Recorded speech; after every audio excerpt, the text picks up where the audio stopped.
पण तुम्ही एक बोरिवली पॅटर्नच निर्माण केलेला आहे. तर ह्याच्यामुळे इतर आमदारांकडून तुम्हाला त्रास होतो का?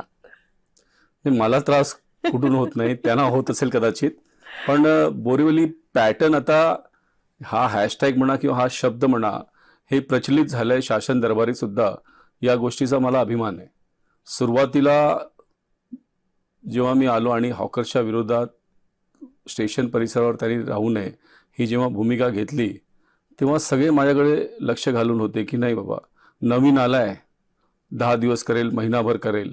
आणि म्हणून हॉकर दिसले की मला लोक फोटो पाठवायचे, साहेब बघा बघा बघा आज येतात आहे. पण मी जिद्दीने त्या विषयाकडे पाठी लागलो.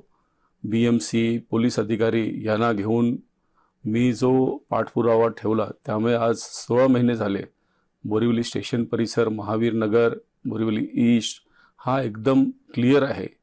आणि त्यामुळे लोकांमध्ये तो विश्वास पण पटला आहे. या गोष्टीला लोकांनी बोरिवली पॅटर्नचं नाव दिलं आहे.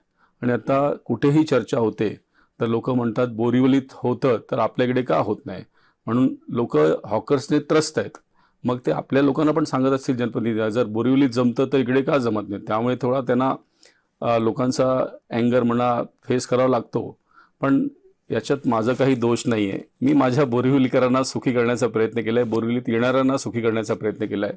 सगळ्यांनी तसं सुरुवात झाली आहे. महानगरपालिकेवर सत्य आल्यानंतर जे मास ॲक्शन मुंबईवर झालं त्याची फार सकारात्मक प्रतिक्रिया, म्हणजे ते दादर असेल किंवा टाउन साईडमध्ये कुठे पण असेल, जेव्हा ती मास डिमोलिशन ॲक्शन झाली, एन्क्रोचमेंट फ्री मुंबई करण्यात आली, त्या गोष्टीचं सगळ्यांनी चांगल्या अर्थाने प्रतिसाद दिला.